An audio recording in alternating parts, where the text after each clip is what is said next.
कभी सोचे हो क्या कि जब गर्मी बहुत ज्यादा होने लगता है, गर्मी हमारे अपने भाषा में बात कर लेते हैं, जब गर्मी बहुत ज्यादा पड़ने लगता है तो हमारे बॉडी से स्वेटिंग का फिनोमेनन स्टार्ट हो जाता है, हमारे बॉडी से पसीना निकलने लगता है। और जब सर्दी बहुत ज्यादा होता है तो हम लोग रजाई, कंबल, जैकेट, फलाना डकाना ओढ़ना शुरू कर देते हैं। और उससे भी ज्यादा सर्दी होता है तो हम कंपन, हमारे बॉडी में शिवरिंग स्टार्ट हो जाता है। ऐसा क्यों? यानी ठंड के मौसम में जो हमारे बॉडी के अंदर शिवरिंग होता है, कंपन होता है, और गर्मियों के मौसम में हमारे बॉडी से जो पसीना निकलता है, स्वेटिंग का जो फेनोमेनन होता है, आखिर इस फेनोमेनन क्या चीज को दर्शाता है? ये दर्शाता है हमारे बॉडी के होम्योस्टेसिस। कैसे? ऐसे समझते हैं। ये जो वर्ड है ना होम्योस्टेसिस, इसके अंदर भी दो वर्ड है। पहला वर्ड है होम्यो और दूसरा वर्ड है स्टेसिस। होम्यो का मतलब ये होता है इंटरनल, ये अंदर की बात है, इंटरनल। और स्टेसिस यानी स्टैटिक, स्टैटिक यानी बैलेंस। बैलेंस कहने का मतलब क्या? इक्विलिब्रियम की बातें करते हैं, इक्विलिब्रियम की बातें करते हैं, यानी जहां पर कोई भी चेंज ना हो, नो चेंजेस की बातें करते हैं। कैसे? तो बातें करते हैं, समझते हैं। मुझे बताओ यार, सबको पता होगा हमारे बॉडी का नॉर्मल एवरेज बॉडी टेम्परेचर क्या रहता है? सबका जवाब यही होगा कि सर 37 डिग्री सेल्सियस होता है। सही बोल रहा हूं क्या?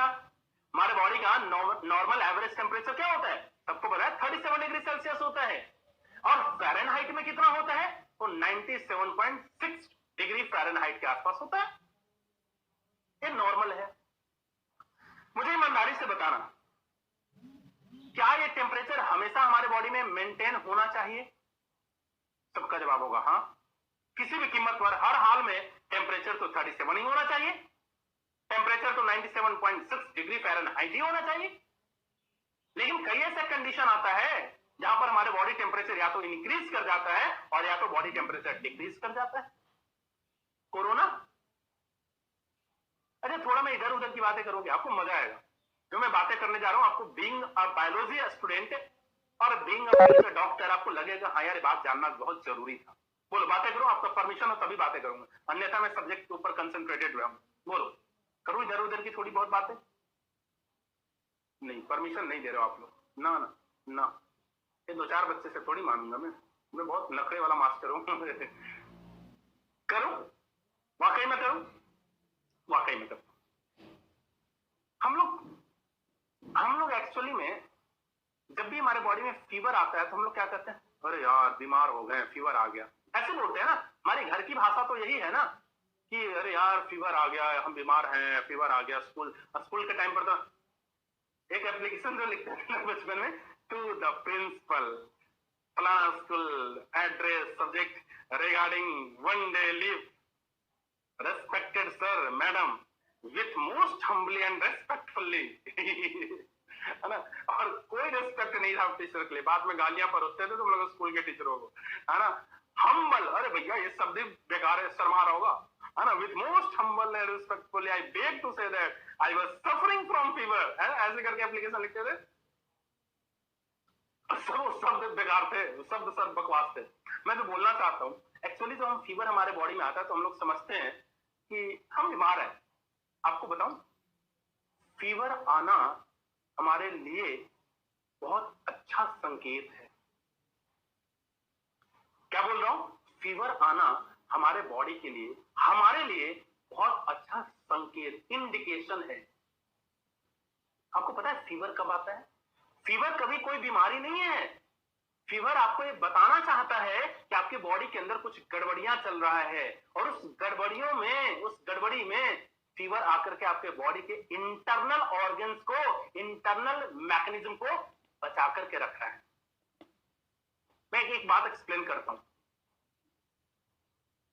जब भी कोई बैक्टीरिया हमें अटैक करा, अच्छा एक चीज और होता है, मैं बताऊं आपको, छोटी सी बात, बहुत छोटी सी बात है, आप इसको महसूस करोगे कि जब हम कभी ऐसे घर में होता है, अच्छा फीवर आ गया, एक पीसीएम ले लो, एक क्रॉसिन ले लो, एक सूमो ले लो, एक डोलो ले लो, जितना टैबलेट का नाम हम लोग जानते हैं इसमें से कोई ले लेते हैं, फीवर ठीक भी हो जाता है, हम लोग बिंदास फिर से घूमने लगते हैं। लेकिन अगर वही फीवर आपको है और आप किसी अच्छे पढ़े लिखे डॉक्टर के पास चले जाओ, जो डॉक्टर बढ़िया एमबीबीएस किया हो, एमडी किया हो, आप उसके पास जाओ, वो 400-500 रुपया फी भी लेगा और 1,000 का दवाई भी लिखेगा, और फिर हम उसके क्लिनिक से निकल करके, उसके चैम्बर से निकल करके गालियां परोसते, साला फीवर है और झूठ मूठ का दवाई लिख दिया, 400 रुपया भी बर्बाद हो गया, 1,000 का दवाई भी चला गया।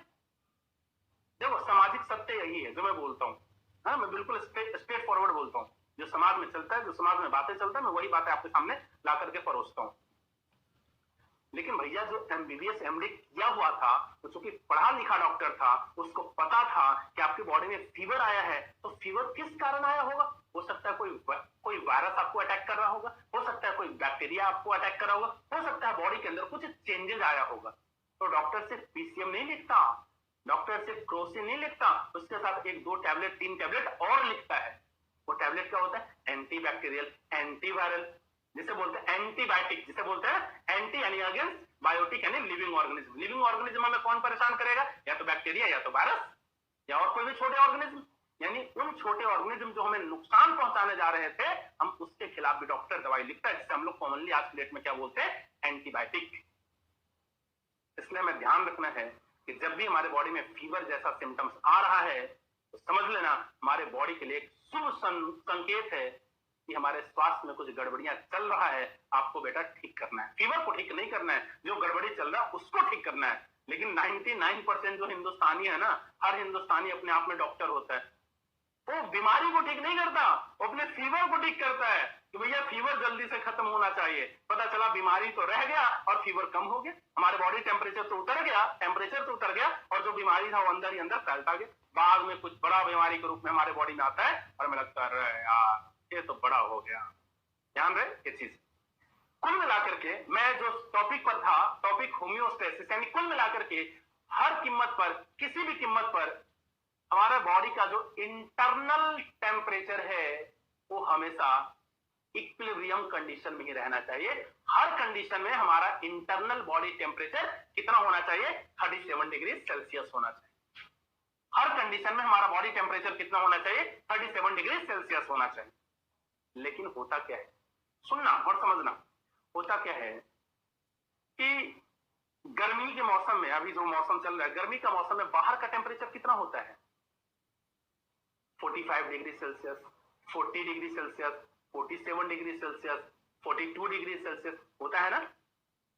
अब जो एक्सटर्नल इन्वायरमेंटल टेम्परेचर है, जो बाहर का टेम्परेचर है, वो ज्यादा है, और हमारा बॉडी टेम्परेचर क्या चाह रहा है कि 37 ही रहे। अब जैसे हम बाहर कहीं धूप में जाते हैं, सनलाइट हमारे बॉडी के ऊपर पड़ता है, जो बाहर का टेम्परेचर 45 है, 42 है, और हमारे बॉडी टेम्परेचर 37 है, तो बाहर का टेम्परेचर जैसे हमारे स्किन पर पड़ा, तो बाहर वाला टेम्परेचर क्या चाहता है कि हमारा स्किन का टेम्परेचर यानी हमारा बॉडी का टेम्परेचर भी इंक्रीज हो जाए। लेकिन हमारे बॉडी के अंदर एक ऐसा फिनोमेनन है जो कभी नहीं चाहता कि 37 से बढ़े। तो उसको बैलेंस करने के लिए क्या करता है, जैसे बाहर का टेम्परेचर ज्यादा होगा, और हमारे स्किन के ऊपर पड़ रहा होगा टेम्परेचर, और बॉडी को मैसेज मिल रहा है कि टेम्परेचर बढ़ाओ, तो बॉडी टेम्परेचर बढ़ाता नहीं है। टेम्परेचर को कम करने के लिए हमारा बॉडी क्या करता है, फटाफट स्वेट ग्लैंड, पसीना वाला ग्लैंड एक्टिवेट करता है, और उस स्वेट ग्लैंड के थ्रू हमारे बॉडी से क्या निकालना शुरू कर देता है? पसीना।